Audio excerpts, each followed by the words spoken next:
இன்னைக்கு ஒருத்தர் ஒரு விஷயத்துல ஜெயிச்சுட்டாங்க, மக்கள் உங்களுக்கு ஒரு வாய்ப்பு கொடுத்துட்டாங்க அப்படின்னு சொன்னா உங்களுடைய செயல்ல செஞ்சு காமிச்சு அதுல ஜெயிச்சு எனக்கு நீங்க கொடுத்திருக்க இந்த வாய்ப்பு சரிதான்னு ப்ரூஃப் பண்ணி காமிங்க பார்க்கலாம்.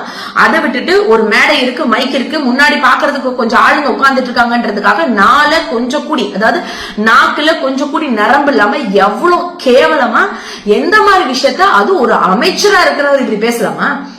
அது எப்படி பேசுறாரு? ஸ்கெட்ச் போட்டு நான் தூக்கிடுவேன். அதான் ஆதவர்ஜுனார் சார் எப்படி பேசியிருக்காரு பாருங்க அந்த அண்ணா. அதான் ஸ்கெட்ச் போட்டு தூக்கிடுவாராமா உதயநிதி ஸ்டாலின் அவர்களை. அதுவும் உங்க அப்பாவுக்கு தான் நாங்க ஸ்கெட்ச் போட்டோம். என்ன பேச்சு? உங்க அப்பாவுக்கு தான் ஸ்கெட்ச் போட்டோன்னு இப்படிதான் நீங்க பேசுவீங்களா? அவரை ஸ்கெட்ச் போட்டு கான்சென்ட்ரேட் பண்றதுல இருந்தோம், அதனால உங்களை விட்டுட்டோம். அப்ப நீங்க ஸ்கெட்ச் போடுறதுன்னா என்ன அர்த்தம் தெரியுமா? ஏதோ ஒரு தப்பு செய்யறவங்க, இல்ல ஏதாச்சும் ஒரு கடத்தல் பண்றவங்க, இல்ல வேற மாதிரி ஏதாச்சும் ஒண்ணு பண்றவங்க தான் ஸ்கெட்ச் போடுறது தூக்குவாங்க.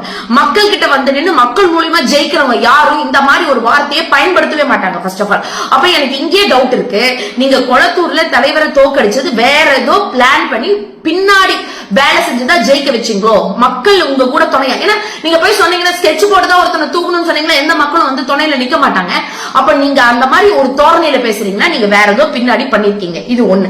இன்னொன்னு, என்ன தகுதி இருக்கு உதயநிதி ஸ்டாலின் அவர்களுக்கு? என்ன தகுதி இருக்கு? அதுவும் முதல்வரை பார்த்து கேள்வி கேட்க என்ன தகுதி? உங்களுக்கு மட்டும் என்ன சார் தகுதி இருக்கு? ஏன்னா இந்த தகுதியை பத்தி எல்லாம் பேச உட்காந்து பேசிடுவோமா? உங்களோட தகுதி என்ன? நீங்க எப்படி உள்ள அரசியலுக்குள்ள வந்தீங்க? அப்ப 2021 வந்து இதே திமுக தான் நீங்க வேலை செஞ்சீங்க. அப்ப எந்த தகுதியை பார்த்துட்டு வந்து நீங்க வேலை செஞ்சீங்க? அப்ப உங்களுக்கு என்ன நிலைப்பாடு இருந்துச்சு? அதுக்கப்புறம் அண்ணன் திருமாவளவன் அவர்கிட்ட போய் அவர் கட்சியில இருக்கக்கூடிய பிரச்சனை எல்லாம் ஏதோ பண்ணீங்க.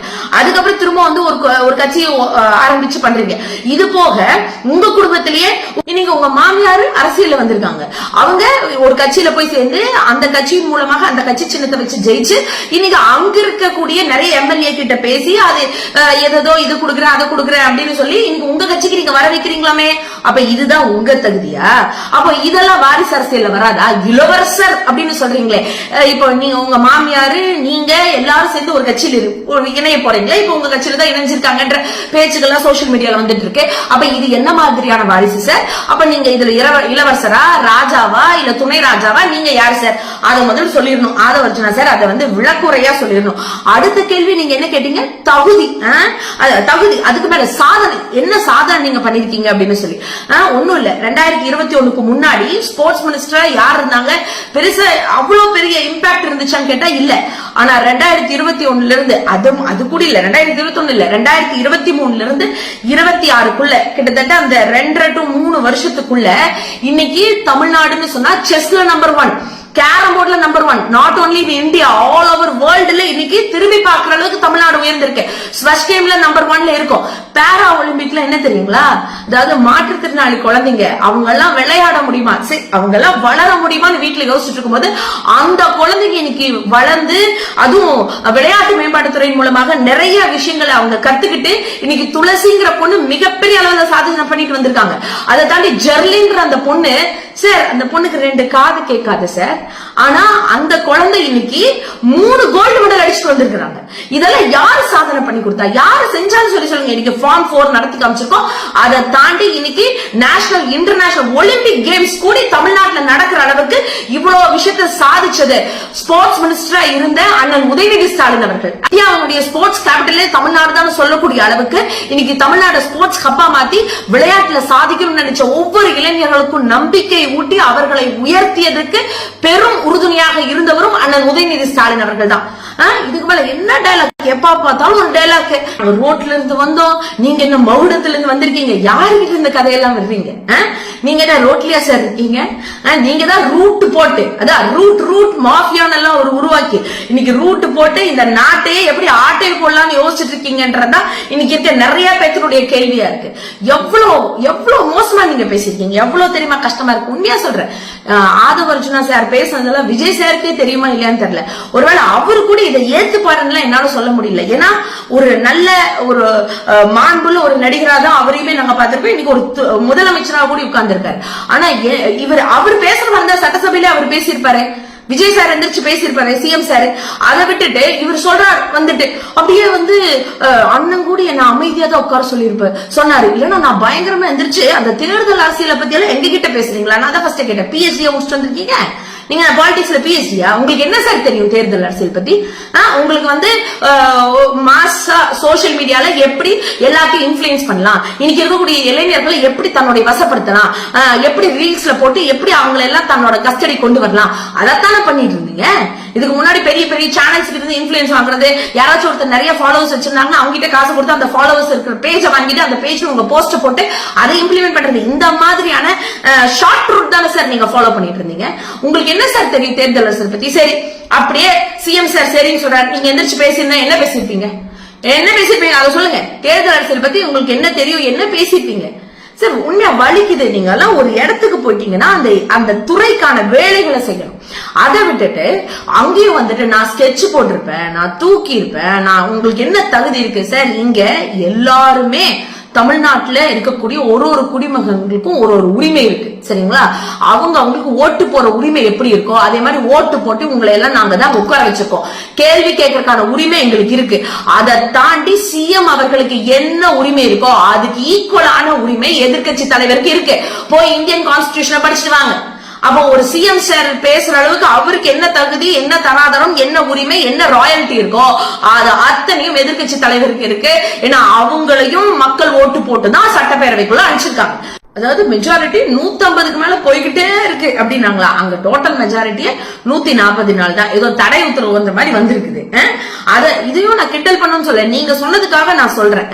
உங்களுக்கு ஆதரவு கிடைக்குது, நீங்க பாட்டுக்கு மக்கள் பணியை செய்யுங்க, நீங்க தான் எப்படி இருந்தாலும் ஜெயிக்க போறீங்க, பரவாயில்ல, உங்களுக்கு ஆதரவு கிடைக்கட்டும் அப்படின்னு சொல்லிட்டு தானே எதிர்கட்சி தலைவர் வெளியே போனாரு. ஏன் இதையெல்லாம் யாரும் சொல்லல? நீங்க நல்லா ஆட்சி பண்ணுங்க, உங்களுக்கு மக்கள் ஆதரவு இருக்கட்டும், எங்களோட கூட்டணி கட்சிகளும் சேர்ந்து உங்களுக்கு ஆதரவு கொடுக்கட்டும்னு எவ்வளவு ஒரு என்ன சொல்றது, ஒரு மாண்போட பேசிட்டு உதயநிதி ஸ்டாலின் அவர்கள் வெளியே போனாங்க.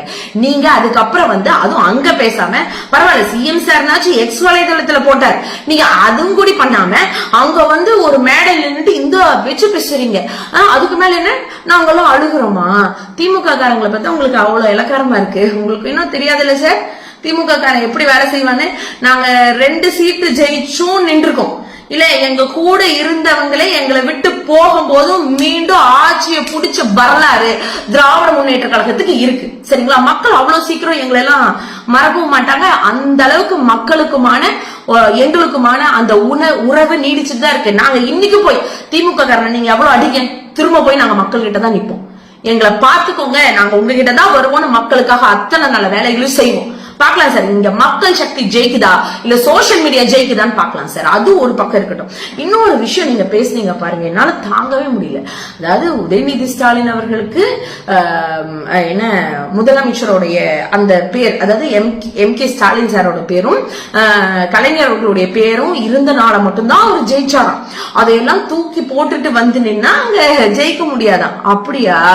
சரி, நீங்க மிஸ்டர் ஆதவ் அர்ஜுனா என்கின்ற நீங்கள் யாருடைய தயவுல ஜெயிச்சீங்க? நீங்க இது என்ன உங்களுக்கு வந்த ஓட்டா? எல்லாமே விஜய் சாருக்கும் விசில் சின்னத்துக்கும் தான் வந்த ஓட்டு. தனியா போய் நீங்க ஃபர்ஸ்ட் நில்லுங்களேன். நீங்க வேணா அப்படி வச்சுப்போம், அப்படி ஒரு காம்படிஷன் தான் வைங்க சார், பாத்துக்கலாம் சார். ஆதவ் அர்ஜுனா சார் தனியா நிக்கிறார், எந்த விதமான அதாவது என்ன சொல்றது, விஜய் சாரோட பின்பலம் எல்லாமே விசில் சின்னம் எல்லாமே நீங்க நிக்கணும். அதே மாதிரி எங்க அண்ணன் உதயநிதி ஸ்டாலின், அண்ணன் உதயநிதி ஸ்டாலின் வேண்டியதில்லை, அங்க ஒரு திமுக காரனே அங்க நிப்பான், சரிங்களா சார்? அங்க நிப்பாங்க, திமுக காரங்க நிப்பாங்க. அங்க நின்னாங்கன்னா நீங்க அவங்களை எதிர்த்து நீங்க ஜெயிக்கணும். பாக்கலாம், இந்த உங்களுக்கு விழுந்த எல்லா ஓட்டுகளும் விஜய் சாரினுடைய ரசிகர்கள், அதை தாண்டி விஜய் சார் மேல இருக்கக்கூடிய ஒரு அன்புல அவங்க மேல வச்சிருந்த ஒரு மாற்றம், இவர் வந்தா மாற்றம் கொடுப்பாருன்ற அந்த எண்ணத்துலதான் உங்களுக்கு ஓட்டு விழுந்துச்சே தவிர மத்தபடி ஆதவ் அர்ஜுனா அவர்களுக்குன்னு எந்த ப்ரையாரிட்டியும் கொடுத்து இங்க யாரும் ஓட்டு போடல. ஃபர்ஸ்ட் நீங்க அதை புரிஞ்சுக்கணும். நீங்க அந்த மாயிலிருந்து வெளியே வரணும்ல. இன்னைக்கும் சொல்றேன் சார், உங்களுக்கு இன்னைக்கு நல்ல வாய்ப்பு மக்கள் கொடுத்திருக்காங்க. காரணவங்களும் இன்னைக்கு எங்களுடைய தலைவரே சொல்லிட்டாங்க, எங்களுடைய இந்த திமுக தோத்ததுக்கு காரணம் நான் தான், தலைவர் நானே இதை பொறுப்பு ஏத்துக்கிறேன்னு சொல்றதுக்கு எவ்வளவு பெரிய மனசு வேணும். அதை சொன்னவர் முத்துவேல் கருணாநிதி ஸ்டாலின்கிற மகத்தான மனிதர் தான். அவர் எங்களுக்கு என்னைக்குமே எங்களுக்கு தலைவர் அவர் தான். எங்களுக்கு என்னைக்குமே எங்களுடைய என்னாலும் முதல்வர் எங்களுடைய எம்.கே. ஸ்டாலின் அவர்கள் தான். அதனால அந்த மாற்று கருத்துல இல்ல, எங்க பிரச்சனையை நாங்க பாத்துக்கிறோம். நீங்க முதல் மக்கள் பிரச்சனை, இன்னைக்கே நிறைய பிரச்சனை ஸ்டார்ட் ஆயிடுச்சு. அதையெல்லாம் போய் சரி பண்றது விட்டுட்டு மேடையை போட்டு எங்களை பத்தி தான் திரும்பவும் பேசுவீங்க, திரும்பவும் ஏதாவது விமர்சனம் பண்ணுவீங்க அப்படின்னு சொன்னா நாங்களும் திரும்பவும் நிறைய விஷயம் பேச ஆரம்பிப்போம். அப்புறம் இது மக்களுக்கான ஆட்சியா இருக்காது. அதை முதல் நீங்க புரிஞ்சுக்கோங்க. திரும்பவும் சொல்றேன் சார், இன்னைக்கு நீங்க ஒரு அமைச்சராகவும் பதவி ஏற்றிருக்கீங்க. தயவு செஞ்சு ஒரு மாண்போட நீங்க நடந்துகிட்டீங்கன்னா இன்னும் நல்லா இருக்கும்னு நினைக்கிறேன். தேவையில்லாத விஷயங்கள், சரியான விஷயங்களை நீங்க பேசுங்க. உங்களை எல்லாம் பேச வேணாம்னு சொல்றதுக்கு நாங்க ஆள் இல்ல. நாங்க சொல்றதுனாலே நீங்க பேசாம இருக்க போறது இல்ல, அது பரவாயில்ல. ஆனா நீங்க கேட்ட அத்தனை கேள்விகளுக்கும் நான் இங்க பதில் கொடுத்திருக்கேன். அதனால இனி நான் சொல்றது என்னன்னா, உங்களுக்கான வேலையை நீங்க சிறப்பா செய்யுங்க. திமுக பத்தி எல்லாம் நீங்க கவலைப்படாதீங்க சார். நாங்க எத்தனை பிரச்சனையை பார்த்தாலும் மீண்டு எழுந்து வருவோம். அதுவும் ஒரு திராவிடனா அங்க நிற்போம். எங்க தலைவர் மு.க. ஸ்டாலின் அவர்கள் சொன்ன மாதிரி மீண்டும் எழுந்து வந்து நிற்போம். மீண்டும் மக்கள் கிட்ட வருவோம். மக்கள் எங்களை பார்த்துப்பாங்க. மக்கள் எங்களுக்கான விஷயத்த செய்வாங்க. நாங்க உங்ககிட்ட எதுவும் கேட்கல, உங்ககிட்ட எதுவும் பண்ணல. நீங்க உங்களுடைய விஷயத்த நீங்க நடத்துங்க. எதிர்கட்சியா இருந்து எங்களுடைய பணிகள் என்னமோ அதை நாங்க செய்வோம். இனிமேல் நாச்சும் கொஞ்ச நாச்சும் அந்த வரம்புகளை யோசிச்சு பேசிட்டீங்கன்னா நல்லா இருக்கும்னு நினைக்கிறேன். நன்றி.